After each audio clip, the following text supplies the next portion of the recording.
ya kami sekali lagi kami melaporkan adalah dugaan tindak pidana penggelapan yang kami laporkan di kepolisian. Setelah itu kita terima kasih kepada pihak kepolisian, kami didudukan dengan pihak terlapor.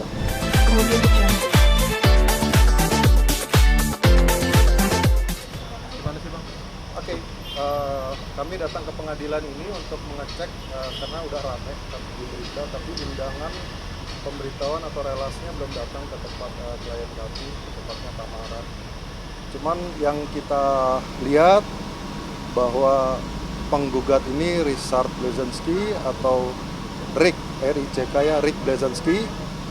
Kalau kita lihat dari jejak digitalnya bahwa Rick Blazensky ini adalah pengusaha kaya raya, abang paling tua yang masih hidup saat ini, yang menggugat adik kecilnya, adik bungsunya, yang jualan nasi, warung nasi di Bali sana. Jadi yang digugat adalah surat pernyataan tahun 2001. Itu surat pernyataan ya, surat pernyataan tahun 2001, bukan surat perjanjian, bukan surat kesepakatan. Jadi pernyataan itu bisa dibatalkan kapan saja. Pernyataan itu harus diuji kembali gitu. Pernyataan itu apa? Pernyataan itu tidak boleh dalam tekanan, tidak boleh dalam ancaman. Kita lihat mengenai pernyataan itu dibuat bulan Desember tahun 2001. Ayah mereka meninggal bulan November, belum 40 hari. Jadi itu masih dalam tekanan ayah yang baru meninggal. Jadi kita akan uji di pengadilan bahwa tidak sesederhana itu gitu mengenai yang didalilkan di situ mengenai digugat gitu. Jadi bagaimana, kenapa abang paling tua yang masih hidup meminta adik paling kecil yang masih berumur 20-an tahun pada saat itu membayar setengah hutang-hutang bapaknya di rumah sakit. Kenapa tidak saudara-saudaranya yang lain? Kan mereka berlima, bagaimana dengan 3 yang lain? Kan begitu, itu yang masih mesti diuji gitu. Jadi nggak sesederhana itu. Kenapa hanya kepada Tamara saja, yang lain bagaimana gitu? Gugatannya ini bagaimana? Sudah cukup nggak? Kita uji nanti, itu tidak ada masalah. Bang, berarti gugatan itu karena biaya rumah sakit itu Bang? Biaya rumah sakit, abang paling tua yang kaya raya menggugat adiknya gitu. Adiknya ini pada saat itu tahun 2001 masih umur 20-an tahun, perempuan, artis yang diminta oleh abang paling tuanya untuk ini bayar berdua gitu.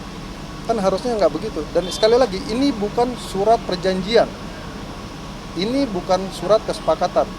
Perjanjian itu diatur di KUH Perdata pasal 1320, ada syarat-syarat sah perjanjian. Nggak sesederhana itu gitu. Ini bukan Tamara tidak membayar uang pinjaman adik, ini bukan pinjaman biaya hidup, bukan pinjaman biaya untuk bisnis gitu. Ini biaya orang tua yang dibebankan hanya kepada adik bungsunya. Soal Tamara ini Bang yang tidak mengakui dia sebagai saudara kandung itu gimana? Tamara tidak ada berita seperti itu Bang? Tidak ada, kita tidak masuk di wilayah sana. Ini abang paling tua kepada adik bungsunya. Ini masih ada kaitan yang dengan villa hotel itu? Oke. Ini tidak bisa berdiri sendiri. Tidak bisa berdiri sendiri-sendiri. Ini ditandatangani surat kesepakatan itu di hotel. Oke. Ini ada satu kaitan rangkaian besar yang berkaitan dengan hotel. Jadi Tamara membuat pernyataan itu di hotel. Itu yang lagi kita uji. Yang jelas ini tidak berdiri sendiri-sendiri. Selama terkait warisan gitu? Oh ya, itu masih berkait-kaitan gitu ya, masih berkaitan satu sama lain, karena ini kan kakak beradik ya. Oke, nah sama yang berikutnya, kami mendengar bahwa Tamara dibilang tidak peduli dengan hotel. Ini logika berpikirnya ada di mana gitu, tidak peduli dengan hotel. 19 tahun tidak pernah diundang. 19 tahun tidak pernah dilibatkan apa-apa. Bagaimana Tamara mau datang ke hotel?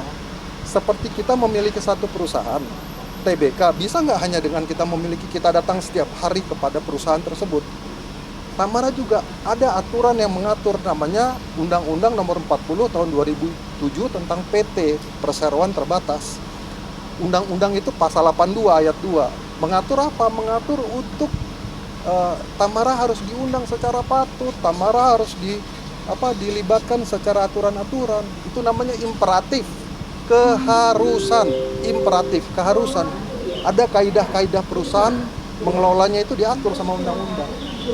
Gitu. Jadi nggak bisa dibilang Tamara tidak peduli. Ada lagi saya mendengar bahwa Tamara minta dividen. Logika hukumnya bagaimana?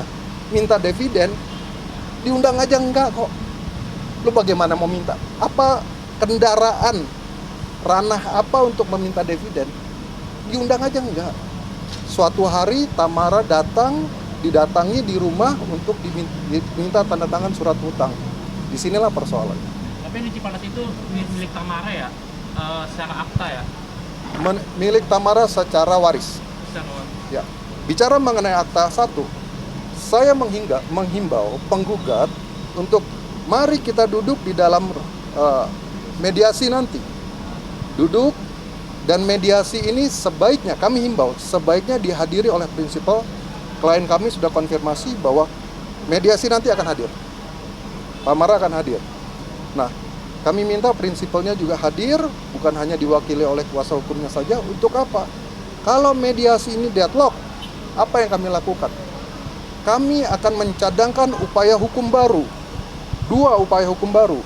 Yang pertama, bagaimana mungkin 19 tahun Tamara tidak pernah hadir di dalam RUPS, tidak pernah diundang secara patut, ada timbul akta-akta. Akta sudah pasti akan kami gugat. Bagaimana bisa timbul? Ada 4 aturan syarat sahnya RUPS. Yang pertama, diundang secara patut. Yang kedua, harus quorum. Yang ketiga, keputusan rapat. Yang keempat, risalah rapat. Diundang secara patut tidak, bagaimana bisa quorum? Kami akan batalkan semua akta. Nanti berantakan ini semua. Kalau sudah itu berantakan, kami akan melaporkan pidana.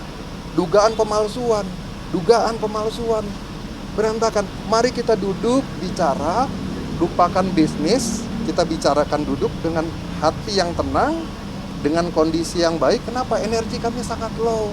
Klien kami Tamara sangat low energinya. Bang Johan, tenang-tenang aja bang, kita low bang energinya. Tuhan akan bersama kita bang. Bagaimana logika hukumnya 19 tahun gak pernah hadir, ada banyak sekali akta yang timbul. Come on, kan gitu ya. Jangan kita masuk ke wilayah-wilayah hukum baru. Itu. Bang, tapi reasonnya sama yang dilaporkan nggak sih bang? Oh ya, kami melaporkan adalah dugaan tindak pidana penggelapan yang kami laporkan di kepolisian. Setelah itu kita terima kasih kepada pihak kepolisian, kami didudukkan dengan pihak terlapor. Sudah, yuk kita jual hotel sama-sama, kita tidak usah berbisnis bersama-sama, kita bersaudara aja. Hotel dijual, dibagi sesuai porsi, udah mari kita bersaudara saja. Tiba-tiba digugatlah kondisi seperti ini. Ini gugatnya akan kami patahkan gitu loh. Berarti memang jual beli hotel itu sudah kelar ya bang? Jual beli hotel dalam proses. Dalam proses penjualan, kami lagi cari pembeli bersama-sama dengan pihak penggugat ini gitu lah, dengan kuasa hukumnya. Kita mau menjual bersama supaya tidak usah lagi berbisnis bersama-sama. Kita bersaudara saja. Itu atau usulan siapa tuh bang jual beli gitu bang? Atau usulan dari kepolisian atau emang dari di dalam perjalanan proses laporan itu akhirnya diketemukanlah format itu. Yaudah kita jual aja deh sama-sama. Dan kami pun menyetujui gitu loh. Kami menyarankan dan kami menyetujui. Mereka juga bilang yaudah kita setujulah, kita jual aja begitu. Tiba-tiba kondisi seperti itu. Bang, penjelasan lagi bang, itu dalam perjanjian tahun 2001 itu bersifatnya secara tertulis atau secara lisan atau ada MOU-nya bang? Ini bukan perjanjian. Ini surat pernyataan. Itu yang digugat sama mereka.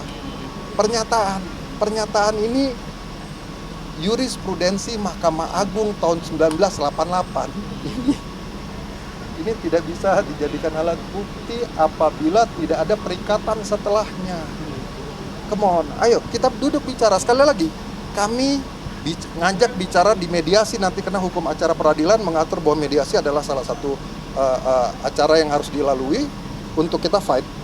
Kita bicara, kita tenangkan diri, tapi kalau mediasi gagal, pasti kami akan mengambil langkah hukum baru. Mau gimana? Akta kami batalkan semua. Tamara tidak pernah menandatangani akta apa-apa.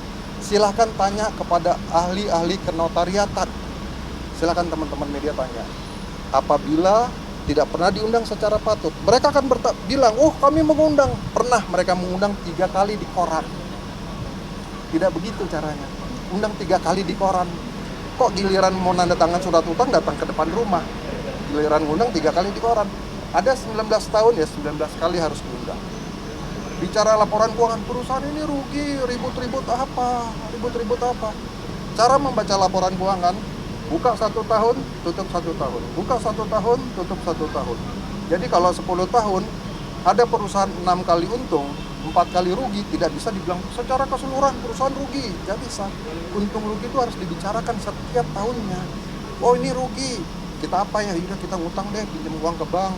Oh kita pinjam pada pemegang saham lain. Oh pemegang saham tidak punya uang, kita jual aset. Oh untung bagi-bagi. Itu cara bacanya. Jadi nggak bisa dibilang perusahaan ini rugi. Yang berikut, saya disampaikan bahwa oh ini perusahaan sudah diaudit. Yang saya dengar begitu. Benar, kami mendapat informasi dari penyidik 5 tahun sudah diaudit. Ada 19 tahun. Baru 5 tahun diauditnya gitu. Yang lain kemana? Dan yang berikutnya, menunjuk auditor itu harus atas persetujuan kami. Kami harus dilibatkan gitu loh. Jadi baru diaudit 5 tahun, sisa yang lain belum diaudit. Dan auditnya sendiri kami tolak. Bang, pernyataan apa sih Bang yang akhirnya digugat sama pihak? Pernyataan saya kalau tidak salah bahwa ya uang biaya rumah sakit bapaknya untuk dibagi 2. Berapa total? Itu yang 4 miliar itu atau yang 30? Setahu saya itu di dalam gugatannya udah dimasukin, kalau saya tidak salah nilainya $100-an ribu, itu yang dibagi 2. $100-an ribu digugatnya jadi 34 miliar. Jadi ini yang wow. Tapi udah ada komunikasi belum Bang dari Mbak Tamara sama Rizal itu kalau misalkan Mbak Tamara nggak bisa bagi 2 pada proses perjalanan selanjutnya? Ya, kita tidak punya komunikasi ke arah sana. Kalau hotel ini dilaporkan baik-baik, dijalani baik-baik dengan aturan-aturan, kaidah-kaidah dari PT Perseroan, ada untung 50 juta saja misalnya. Misalnya 50 juta dibayar 19 tahun udah 1 miliar ya. Kan gitu ya, 20 tahun udah 1 miliar udah terbayar kan, misalnya hutang ini ada. Tapi ini kan harus diuji lagi. Jadi sekarang kami tidak dilibatkan di dalam perseroan, dalam aturan-aturan pemegang saham. Habis itu hutang bapak mesti dibayar sendiri. Ini yang menjadi... Tapi Tamara itu pemegang saham masih Bang di perusahaan itu Bang? Firm pemegang saham 20%. Tapi pemegang saham terbesar siapa Bang? Gitu Bang? Rick Blazensky. Bang Rick sendiri kabarnya di Amerika posisinya? Ya, beliau menurut jejak digitalnya beliau berada di California. Ya, pengusaha kaya raya yang berada di California. Berarti itu buat yang perdana ini tanggal 8 berarti diwajibkan datang seperti yang bilang tadi. Kalau ya dia bisa saja diwakilkan oleh kuasa hukum. Tapi pada saat mediasi diatur sebaiknya untuk hadir para prinsipal. Tamara akan hadir dan tanggal 8 ini kami akan hadir. Meskipun kami belum diundang secara belum dilampirkan relas panggilannya, tapi kami akan hadir tanggal 8 ini karena kami adalah warga negara yang baik, Tamara adalah warga negara yang baik. Untuk kami bertanya sama pengadilan, kami belum dapat undangannya, belum dapat gugatan. Oke Bang, kondisi Mbak Tamara sama gimana? Dia sangat tenang ya, Tamara sangat tenang, Tamara ikhlaskan semua dan kami hanya tersenyum bahwa pada akhirnya keadilan akan timbul. Ini hanya masalah kita harus perjuangkan saja. Cuma sekali lagi, ini kalau dalam filsafat ya, ini majas alusio nih, ini metafora. Metaforanya apa? Metaforanya bawang merah dan bawang putih. Berarti memang nggak dekat Bang ya? Tamara sama Rizal? Ya hubungan yang ya beliau ada di Amerika, Tamara ada di Indonesia, ya hubungannya tidak baik.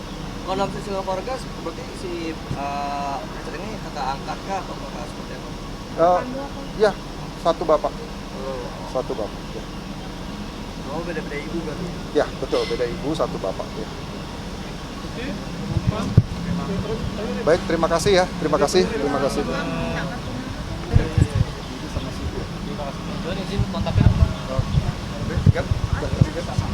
Ya, izin ya. Bang, sorry Bang. Sidang ya. Ini Pak Yori, sebentar lagi Bang.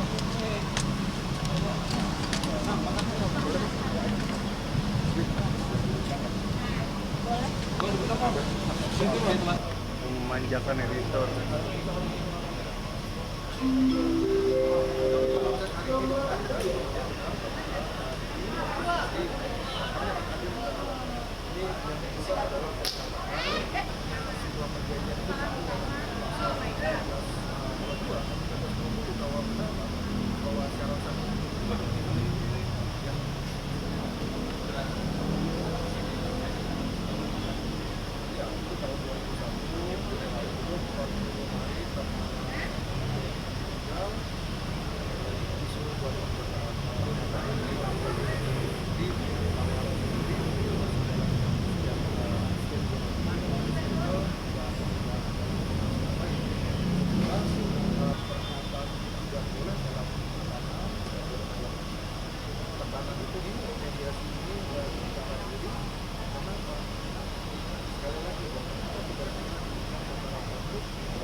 Tiga.